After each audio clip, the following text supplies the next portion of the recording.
À environ 150 km à l'est de Paris, la Champagne est reconnue mondialement pour son vin effervescent.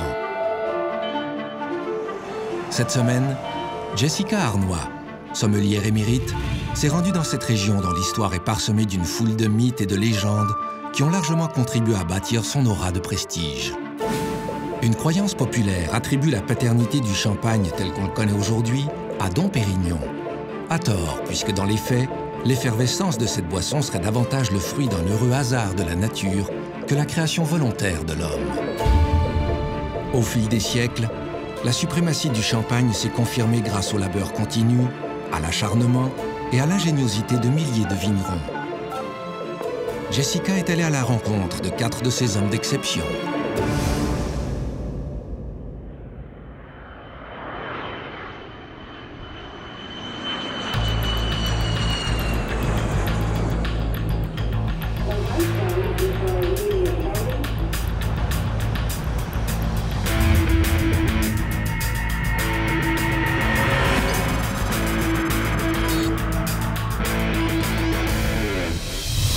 Paris, capitale de la France.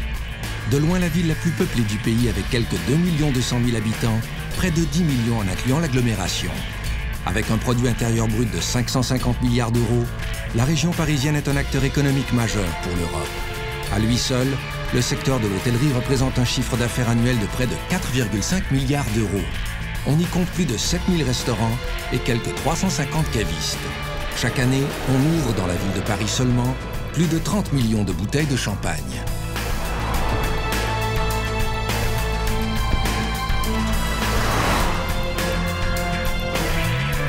À une vingtaine de kilomètres au sud-ouest de la ville Lumière, se dresse un haut lieu de l'industrie touristique française.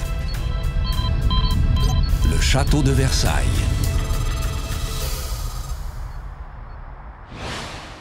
Chaque année, Versailles reçoit 3 millions de visiteurs dans le Palais Royal et un peu plus de 7 millions dans le parc et les jardins. Cette merveille architecturale, édifiée en 1668 sur l'ordre de Louis XIV, le roi Soleil, symbolise en quelque sorte l'apogée de la royauté française. Versailles, je pensais qu'il y avait juste le château de Versailles, presque. C'est un beau coin, c'est assez grand. C'est pas très grand, c'est pas Paris, mais ça donne un style incroyable. Encore aujourd'hui, Versailles continue d'être un lieu prisé pour la tenue d'événements à grand déploiement. Le 30 septembre 2010, la Maison Lançon y célébrait le 250e anniversaire de sa création. Lançon, oui, c'est une très très vieille maison, puisque cette année, nous fêtons le 250e anniversaire. C'est quand même quelque chose d'extraordinaire. Il n'y a pas tant de maisons que ça en Champagne qui est comme ça plus de 200 ans. Nous avons pensé à Versailles parce que c'est certainement le plus magique des endroits de France. Alors, un lieu d'exception, la fête, une fête ne peut pas se concevoir sans champagne, et voilà, eh bien vous faites la mixture et ça fonctionne.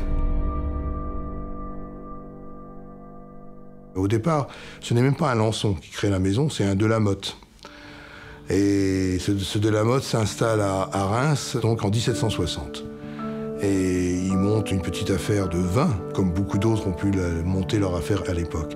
Et il va ensuite transmettre son affaire à son fils, qui lui-même va s'associer avec un certain Jean-Baptiste Lançon, qui est son ami, qui est son homme de confiance.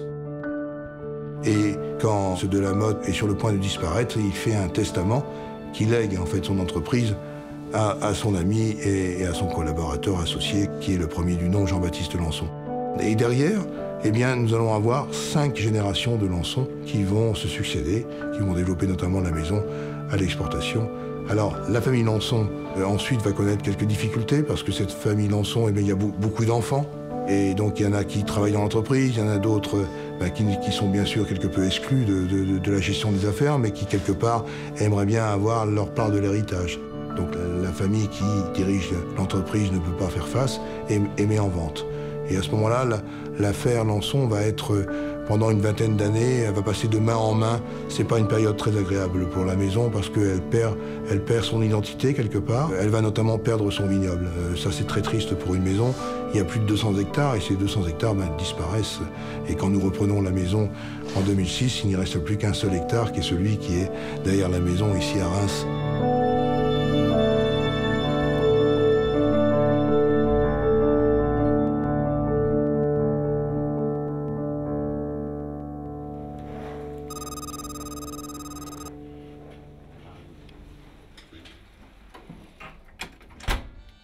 Plus que toute autre région viticole, la Champagne a su utiliser le marketing et la publicité avec beaucoup de savoir-faire. Les bulles et le bruit du bouchon qui saute sont devenus des symboles si puissants de luxe, de glamour et de réjouissance qu'il est aujourd'hui difficile de concevoir une célébration sans eux. Nous avions privatisé Versailles. On avait vu les choses en grand. 250 ans, c'est quelque chose d'exceptionnel, c'est quelque chose d'unique. Il fallait que je remercie tous ces gens qui, de loin, achètent du Lançon depuis des années. Et j'avais le plaisir et l'honneur de recevoir, le 30 septembre dernier, 42 nationalités différentes à Versailles. Versailles, pour tout un chacun, c'est la fête, c'est le plaisir, c'est la beauté également. Les lieux sont absolument magiques. J'ai vu que des gens heureux, j'ai eu l'immense plaisir de voir les gens sourire toute la soirée. Le champagne aide également à ça. Il suffit de boire 2-3 flûtes et puis les choses vont mieux derrière.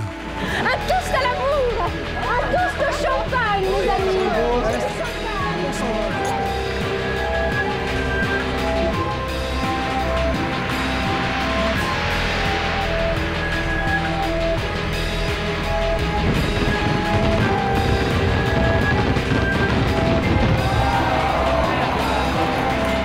Vous faites ça avant tout pour les autres.